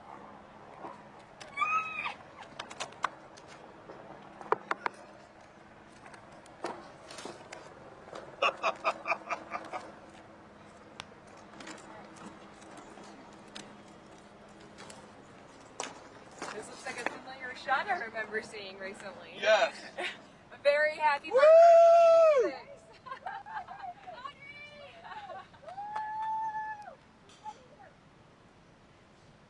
And here come their friends and family.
Again, thank you everybody for joining us live from West Texas at our launch site 1. Our second human space flight crew has gone to space and back up over the Kármán line, just over 351,000 feet. We're awaiting Jeff Bezos, who is now opening the hatch. Yes.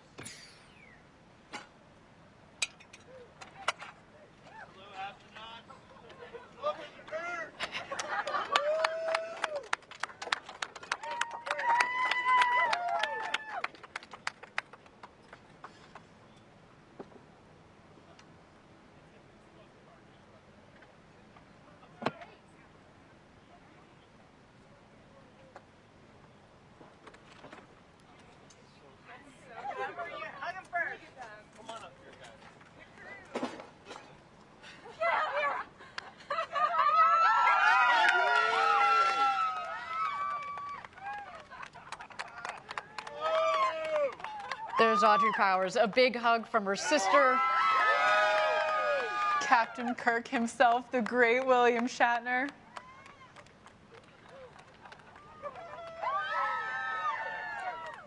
Our customer, Chris Boshuizen, the first full Australian citizen to go to space and back. And Glen de Vries.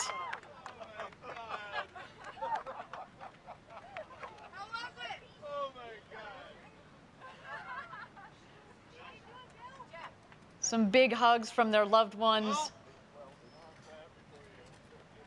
In a way, it's indescribable. In a way, it's indescribable.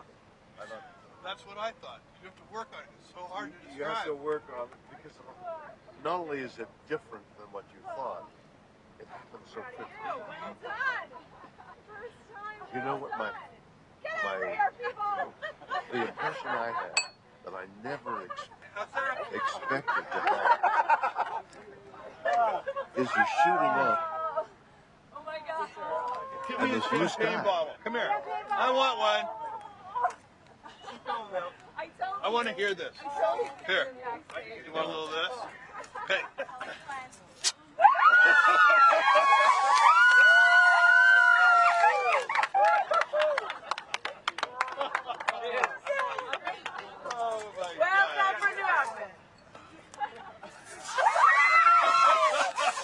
The champagne showers have begun. Smiles all around. William Shatner taking in the moment clearly. What you have done. If everybody in the world needs to do this.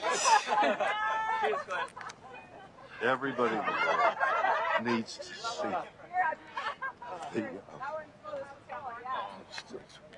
oh my God. It was unbelievable. Unbelievable. I mean, you know, the little things of weightlessness. But to see the blue cover go whip by, and now you're staring into blackness. That's the thing. The covering of blue, this sheet, this blanket, this comforter of blue that we have around us. We think, oh, that's blue sky. And then suddenly you shoot through it all of a sudden, as though you whip off a sheet off you when you're asleep, and you're looking into blackness, into black ugliness. And you look down, and there's the blue down there, and the black up there, and it's just, there is Mother and Earth and comfort, and is there death? I don't know. Is that death? Is that the way death is? Whoop! And it's gone. Jesus. It was so moving to me. This experience has been something unbelievable. You see, yeah, you know, weightless, my stomach went up, and I thought, God, this is so weird. But not as weird as the covering of blue. This is what I never expected. Oh, it's one thing to say, oh, the sky and the thing and the fragile thing. It's all true. But what isn't true, what is unknown until you do it, is there's this pillow, there's this soft blue. Look at the beauty of that color. And it's so thin. And you're through it in an instant. It's what how thick is it? We know. I mean, the atmosphere. Is it a mile? 2 miles? I mean, it depends on how you measure, because it thins out, but maybe 50 miles. But you're going 2,000 miles an hour. So you're through 50 miles whatever the mathematics Fast. are. Yeah, really You know, fast. it's like a beat, and suddenly you're through the blue.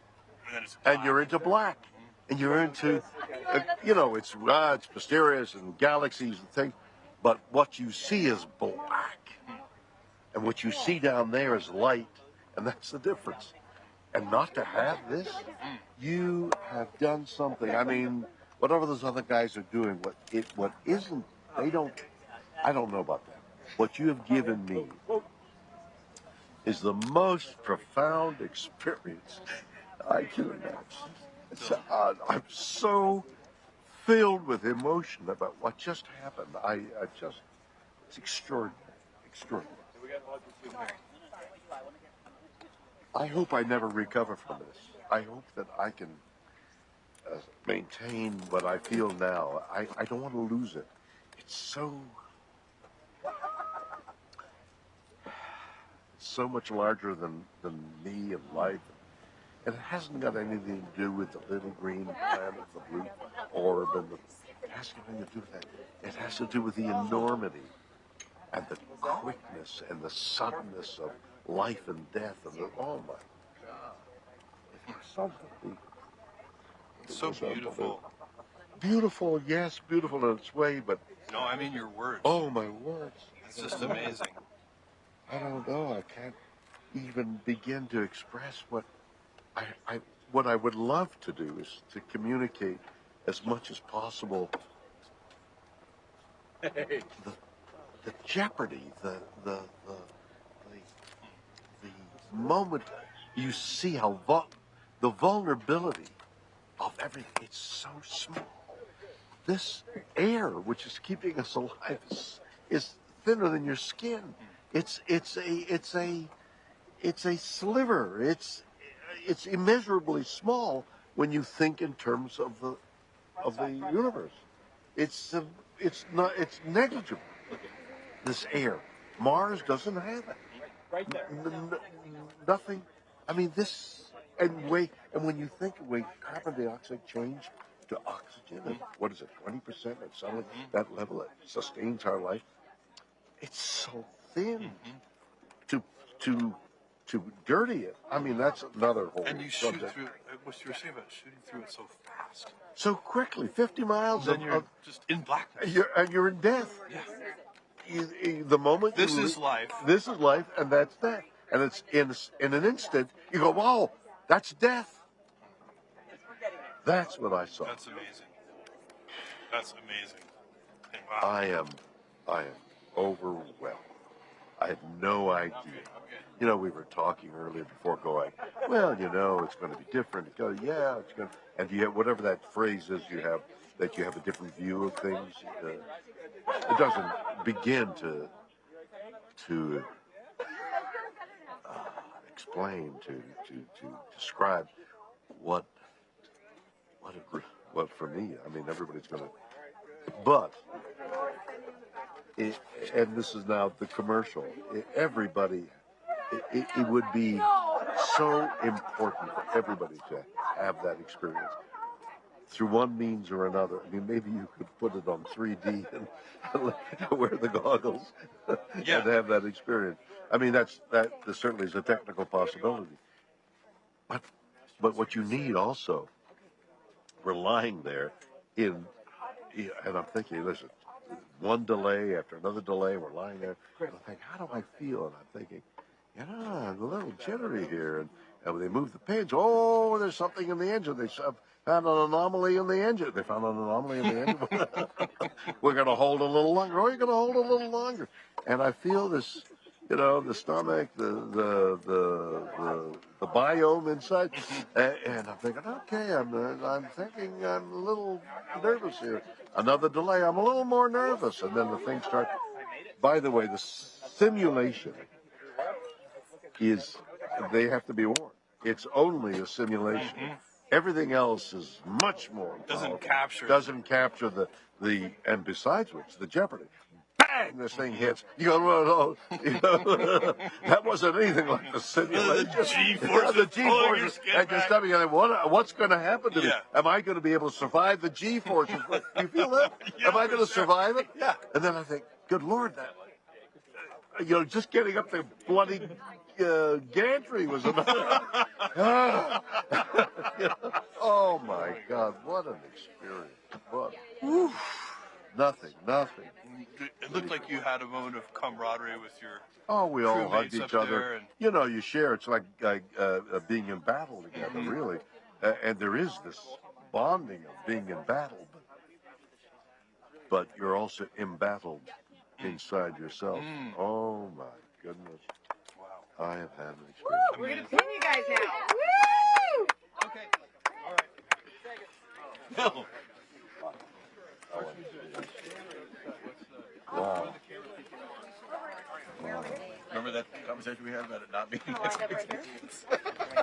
Thank you again, everybody, for joining us live. Our second New Shepard astronaut crew has made it home. We just heard some wonderful words from William Shatner, Captain Kirk, who finally had the opportunity to go to space. He became the oldest person to have ever flown to space at the age of 90, if you can believe it. He, of course, went up there with our very own Audrey Powers, our two customers, Glen de Vries and Chris Boshuizen. Jackie, you heard what William Shatner was saying. What a moment. Everybody needs to see this. He was commenting on, you know, the fragility of it all, just how thin. You think, oh, here we are, it's all covered in blue. But then when you go in a rocket, go through it, and you see how quickly it turns to black. I mean, he was literally moved to tears by it. And it is, we've talked about it before. Rockets with people on board is an emotional experience.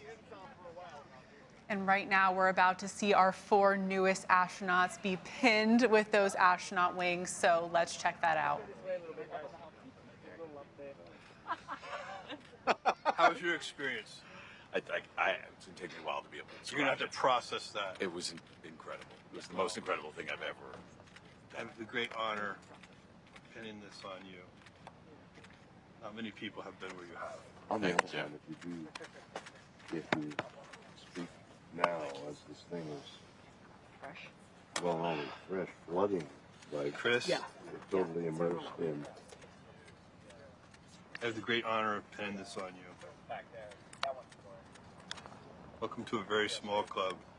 You did.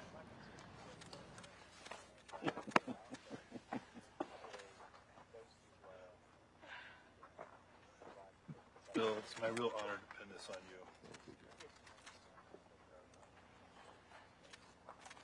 I'm very excited about your ability to communicate this.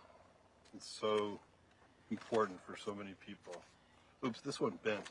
So am I. Do you have a spare one? I never wanted to tell We him. have a spare, don't worry. No, sorry, this is Audrey's. Oh, See, can we get a that's, spare one for Bill real quick? Or you think you can unbend that? I was going to try. That's all right, guys. No, we'll get it. Let's pretend I didn't. Wow, do it. good job. Look at her. Perfect. Did she unbend 7. it? She did. Clutch. This is the hardest part of the mission. All right. Thank Bill, you. you're amazing.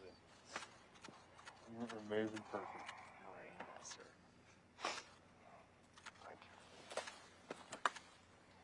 Audrey, you are so deserving of this. Thank you. You've worked so hard on this program, and all your life, you've been dreaming of this. Isn't that true? What a gift. Sorry, these things are tricky. I can see, I have more sympathy for Jeff Ashby now. Poor guy. He had to do it in front of a big crowd. It's just that the Nomex is very tough. Oh, that's true. It's like really fights you. There we go. I heard it. I heard it. That's snap. Congratulations. Thanks so much. Okay, guys, we have 4 astronauts before you.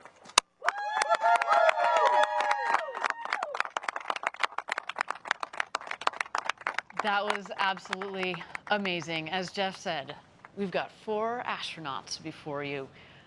Thank you, everybody, for joining us today for Blue Origin's second human flight. Of course, a special thank you to Chris Boshuizen and Glen, our customers. We look forward to, in the next several years, flying more and more you customers from around the world. And if you watching at home are interested in flying with us, please go to blueorigin.com and click on Fly to Space. We cannot wait to send you up. Jackie, thank you so much for spending this time this morning on the desk with you. It was so much fun. Thank you, Ariane. It was an incredible day, and I cannot wait to hear the stories from these astronauts, especially Audrey. I'm so excited to see her, give her a big hug, and hear how her experience was. Absolutely, and we already heard from William Shatner and how he's still trying to find his words, and certainly Glen and Chris, who have vowed as well to share the story with the rest of the world. Cannot wait to hear that. Everybody, the road to space is being built. You're seeing it right here. We took a big step today. And if you are interested in joining our extraordinary team, please visit our website. Yes, please join us. From two people who have been at Blue Origin for quite a long time, please come join us. And if you'd like to commemorate the day Captain Kirk flew to space, we of course have mission patches. Here you see it on the screen, apparel and other collectible gear in the Blue Origin shop. Everybody, my name is Ariane Cornell. For Jackie Cortez and everybody here at Blue Origin, thank you for joining us. And until our next launch, Gradatum Ferociter.